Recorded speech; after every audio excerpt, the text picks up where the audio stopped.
Complaint ಮುಖ್ಯವಾಗಿ ಯಾರು ಕೊಡ್ಬೋದು, ಯಾರಿಗೆ ಕೊಡ್ಬೋದು, ಯಾವ ರೀತಿಯಲ್ಲಿ ಕೊಡ್ಬೋದು. ಜನ ಕೋರ್ಟಿಗೆ ನೋಟಿಸ್ ಬಂದ ತಕ್ಷಣ ಜನ ಹೆದ್ರು ಬಿಡ್ತಾರೆ, ಅಯ್ಯೋ ಏನಾಯ್ತಪ್ಪ, ನಾನೇನೋ ಇನ್ನು ಸಿಕ್ಕಾಕೊಬೇಕು, ಇನ್ನು ಎಷ್ಟು ವರ್ಷನೇನೋ ಕೋರ್ಟಿಗೆ ಅಲ್ಬೇಕು.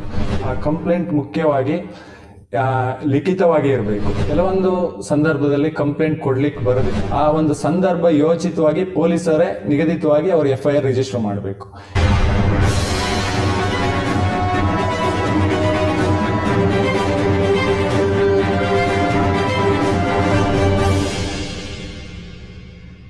ಲಾಪ ಇವತ್ತಿನ ಮುಖ್ಯವಾಗಿ ಅಂದ್ರೆ ಇವತ್ತಿನ ಒಂದು ಬಹುಮುಖ್ಯವಾದ ವಿಷಯ ಅಂದ್ರೆ ದೂರು, ಕಂಪ್ಲೇಂಟ್ ಅಂತೇವೆ.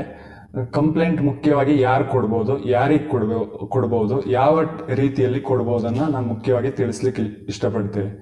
ಕಂಪ್ಲೇಂಟ್ ಅಂದ್ರೆ ಯಾವ ವ್ಯಕ್ತಿಗೆ ನಷ್ಟವಾಗಿರುತ್ತದೆಯೋ, ಅಂದ್ರೆ ನಷ್ಟ ಅಂದ್ರೆ ಮಾನಸಿಕವಾಗಿರ್ಬೋದು, ಆರ್ಥಿಕವಾಗಿರ್ಬೋದು, ಆ ನಷ್ಟಕ್ಕೆ ಪರಿಹಾರವನ್ನು ಪಡೆಯುವಂತ ಮೊಟ್ಟ ಮೊದಲನೇ ಹೆಜ್ಜೆ ಈ ಕಂಪ್ಲೇಂಟ್ ಆಗಿರ್ತದೆ. ಅದನ್ನ ದೂರು ಅಂತ ನಾವು ಆಡು ಭಾಷೆಯಲ್ಲಿ ತಿಳಿಸ್ತೇವೆ. ಆ ಕಂಪ್ಲೇಂಟ್ ಅನ್ನು ನಾವು ಮಾನಸಿಕವಾಗಿ ಅಥವಾ ಆರ್ಥಿಕವಾಗಿ ಆ ಪರಿಹಾರವನ್ನು ಪಡಿಬಹುದು. ಆ ಕಂಪ್ಲೇಂಟ್ ಮುಖ್ಯವಾಗಿ ಲಿಖಿತವಾಗಿ ಇರಬೇಕು. ಅದನ್ನ ನಿಗದಿತವಾದ ಒಂದು ಪೊಲೀಸ್ ಅವರಿಗೆ ನೀಡಬೇಕು.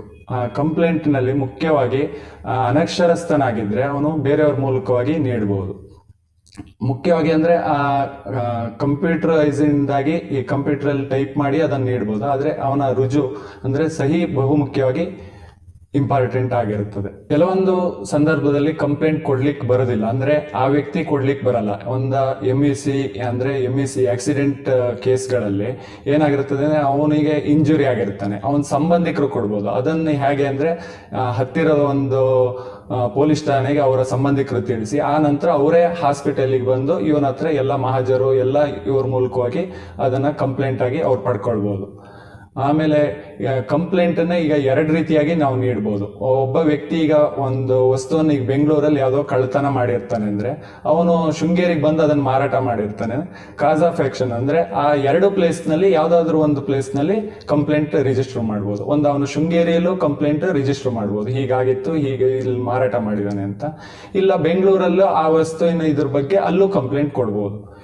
ಕೆಲವು ಸಂದರ್ಭದಲ್ಲಿ ಕಂಪ್ಲೇಂಟ್ ತಗೊಳ್ಳಿಕ್ಕೆ ಪೊಲೀಸರು ಹಿಂಜರಿತಾರೆ, ಅಂದ್ರೆ ಯಾವುದೋ ಒಂದು ಒತ್ತಡ ಯಾರೋ ಮೂಲಕವಾಗಿ ಹೀಗೆ. ಆಮೇಲೆ ನಮಗದು ತೊಂದರೆ ಆಗಿದ್ರು ಅವ್ರಿಗೆ ತೊಂದರೆ ಅನ್ಸಿಲ್ಲ ಅಂದ ಸಂದರ್ಭದಲ್ಲಿ ಅದನ್ನ ನಾವು ಕೋರ್ಟ್ ಮೂಲಕವಾಗಿ ಒಂದು ವಕೀಲರ ಮೂಲಕವಾಗಿ ಪ್ರಕ್ರಿಯೆ ಸಂಹಿತ ಅಂತ ಇದೆ, ಅಂದ್ರೆ CRPC, ಅದ್ರ ಸೆಕ್ಷನ್ 200 ಮೂಲಕವಾಗಿ ನಾವು ಕಂಪ್ಲೇಂಟಿಗೆ ಅಲ್ಲಿ ರಿಜಿಸ್ಟರ್ ಮಾಡಿ ಆ ನಂತರದಲ್ಲಿ ದಂಡಾಧಿಕಾರಿ ಅಂದ್ರೆ ಜಡ್ಜ್ ಆದೇಶ ಮಾಡ್ತಾರೆ ಕಂಪ್ಲೇಂಟ್ ತಗೊಬೇಕು ಅಂತ. ಪೊಲೀಸ್ ನಿಗದಿತ ಯಾವ ಪೊಲೀಸ್ ಇರ್ತಾರಲ್ಲ ಅವರಿಗೆ ಆದೇಶ ಮಾಡ್ತಾರೆ, ನೀವು ಕಂಪ್ಲೇಂಟ್ ತಗೊಂಡು FIR ರಿಜಿಸ್ಟರ್ ಮಾಡಬೇಕು ಅಂತ ಆದೇಶ ಮಾಡ್ತಾರೆ. ಆ ನಂತರದಲ್ಲಿ ಆ ಕಂಪ್ಲೇಂಟ್ ಊರ್ಜಿತ ಆಗುತ್ತೆ. FIR ಅಂದ್ರೆ ಪ್ರಥಮ ವರ್ತಮಾನ ವರದಿ ಅಂತ. ಇದು CRPC ಅಂದ್ರೆ CRPC 154 ಸೆಕ್ಷನ್ ಪ್ರಕಾರವಾಗಿ ಇದು FIR ಪ್ರಥಮ ವರ್ತಮಾನ ವರದಿ ಏನು ಅನ್ನೋದನ್ನು ತಿಳಿಸುತ್ತದೆ. ಮುಖ್ಯವಾಗಿ ಇದು ಎರಡು ಬಗೆ ಇರುತ್ತದೆ. ಒಂದು ಪೊಲೀಸ್ ಮೂಲಕವಾಗಿ FIR ರಿಜಿಸ್ಟರ್ ಆಗುವಂಥದ್ದು, ಇನ್ನೊಂದು ಕೋರ್ಟ್ ಮುಖೇನವಾಗಿ FIR ರಿಜಿಸ್ಟರ್ ಆಗೋದು. ಈಗ ಪೊಲೀಸರ ಒಂದು ನಿಗದಿತ ಅನುಸೂಚಿಯಂತೆ ಯಾವುದೇ ಕಾಗ್ನೈಸೇಷನ್ ಅಫೆನ್ಸ್ ಆಗಿದ್ರೆ ಅಂಥದನ್ನ ನೇರವಾಗಿ ಒಂದು ಎಕ್ಸಾಂಪಲ್ ಹೇಗೆ ಅಂದ್ರೆ ಮರ್ಡರು, ರೇಪು ಹೀಗಿದ್ದಾಗ ಆ ಒಂದು ಸಂದರ್ಭ ಯೋಚಿತವಾಗಿ ಪೊಲೀಸರೇ ನಿಗದಿತವಾಗಿ ಅವರು FIR ರಿಜಿಸ್ಟರ್ ಮಾಡಬೇಕು.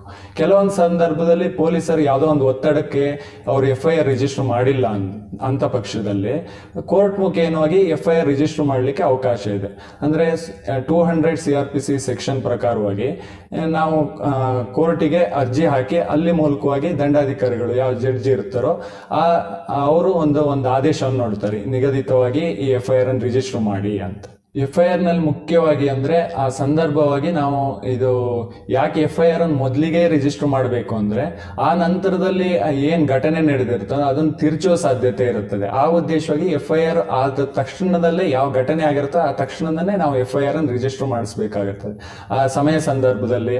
ಆಮೇಲೆ ಆ ವ್ಯಕ್ತಿ ಸಾಕ್ಷಿಗಳನ್ನು ನಾಶ ಮಾಡುವ ಸಾಧ್ಯತೆ ಇರುತ್ತದೆ, ಅಂದ್ರೆ ಬೇರೆಯವರ ಇನ್ಫ್ಲೂಯೆನ್ಸಿಗೆ ಒಳಗಾಗಿ ಇದನ್ನ ಯಾವುದೇ ದಾಖಲೆಗಳನ್ನ ಮುಚ್ಚುಮರೆ ಇಲ್ಲದ್ರೆ ಯಾವ ವ್ಯಕ್ತಿ ಮಾಡಿರ್ತಾನೋ ಅವನು ಎಸ್ಕೇಪ್ ಅಂದ್ರೆ ಬೇರೆ ಮಾರ್ಗ ಉಪಯೋಗಿಸೋ ಸಾಧ್ಯತೆ ಇರ್ತದೆ. ಆಮೇಲೆ FIR ನಲ್ಲಿ ಮುಖ್ಯವಾಗಿ ಏನಂದ್ರೆ ಯಾರು ತೊಂದರೆ ಆಗಿರ್ತದೆ ಅವರೇ ಕಂಪ್ಲೇಂಟ್ ಕೊಡ್ಬೇಕಾಗುತ್ತದೆ. FIR ನಲ್ಲಿ ಮುಖ್ಯವಾಗಿ ಅಂದ್ರೆ ಯಾವುದೇ ಒಂದು ಘಟನೆ ಆದಾಗ ಯಾವುದೇ ಒಂದು ಲೋಕಲ್ ವ್ಯಕ್ತಿ ಆ ಘಟನೆ ನೋಡಿರ್ತಾನೆ. ಆ ಘಟನೆ ನೋಡಿದಾಗ ಅವನು ಅದನ್ನ ಹೇಳಿದ್ರೆ ನಾನು ಇನ್ನೇನೋ ಮುಂದೆ ಸಿಕ್ಕಾಕೊಳ್ತೀನಿ ಅಂತ ಭಯ ಇರುತ್ತದೆ. ಮುಖ್ಯವಾಗಿ FIR ನಲ್ಲಿ ಒಂದು ರಿಜಿಸ್ಟರ್ ಆದ್ರೂ ಅದ್ರಲ್ಲಿ ಅವಂದೇ ನೇರ ಹೊಣೆ ಇರೋದಿಲ್ಲ. ಅಂದ್ರೆ ಯಾರು ಕೊಟ್ಟರು ಅನ್ನೋಕ್ಕಿಂತ ಆ ಘಟನೆ ಹೇಗಾಯ್ತು, ಯಾವ ಟೈಮಿಗೆ ಆಯ್ತು ಅನ್ನೋದು ಅದು ಇಂಪಾರ್ಟೆಂಟ್ ಆಗಿರ್ತದೆ. ಆಮೇಲೆ ಕೋರ್ಟಿನ ಸಾಮಾನ್ಯವಾಗಿ ಏನು ಅಂದ್ರೆ ಜನ ಕೋರ್ಟಿನ ನೋಟಿಸ್ ಬಂದ ತಕ್ಷಣ ಜನ ಹೆದ್ರು ಬಿಡ್ತಾರೆ, ಅಯ್ಯೋ ಏನಾಯ್ತಪ್ಪ, ನಾನೇನೋ ಇನ್ನು ಸಿಕ್ಕಾಕೊಬೇಕು, ಇನ್ನು ಎಷ್ಟು ವರ್ಷನೇನೋ ಕೋರ್ಟಿಗೆ ಅಲ್ಬೇಕು. ಮೇನ್ ಆಗಿ ಏನು ಅಂದ್ರೆ ಆ ಘಟನೆ ಆದಾಗ ಅದರಲ್ಲಿ ಏನಾಯ್ತು ಅಂತ ತಿಳಿಸ್ಲಿಕ್ಕಷ್ಟೇ ಕೋರ್ಟಿಗೆ ಅವನ ವಿಚಾರಣೆಗೆ ಒಂದು ನೋಟಿಸ್ ಕೊಡ್ತಾರೆ ವಿನ ಅದರಿಂದಾಗಿ ಅವನಿಗೆ ಪ್ರಾಬ್ಲಮ್ ಆಗುವಂತ ಸಾಧ್ಯತೆ ಏನೂ ಇರೋದಿಲ್ಲ. ಅದನ್ನ ಜನಸಾಮಾನ್ಯರಿಗೆ ಅತಿ ಮುಖ್ಯವಾಗಿ ಅವ್ರು ತಿಳ್ಕೊಬೇಕು. ಅಯ್ಯೋ ಕೋರ್ಟ್ ನೋಟಿಸಿಗೆ ನಾವು ಹೆದರಿದ್ರು, ಇದರಿಂದ ನಮ್ಗೆ ಇನ್ನೇನೋ ಪ್ರಾಬ್ಲಮ್ ಆಗುತ್ತೆ, ನಮ್ಮನ್ನು ಅದರಲ್ಲಿ ಸಿಕ್ಕಾಕ್ಸ್ತಾರೆ ಅನ್ನೋಕ್ಕಿಂತವಾಗಿ ಅದರಲ್ಲಿ ಏನೂ ಇರಲ್ಲ. ಕೋರ್ಟ್ನಲ್ಲಿ ಏನಾಯ್ತು ಏನು ಅಂತ ಅಷ್ಟೇ ವಿಚಾರಣೆಗೆ ಅವ್ರನ್ನ ಕರೀತಾರೆ ವಿನ ಅವರಿಗೆ ಏನೇ ದಂಡ ಆಗಲಿ ಯಾವುದೇ ರೀತಿ ಅವ್ರಿಗೆ ತೊಂದರೆ ಆಗೋದಿಲ್ಲ.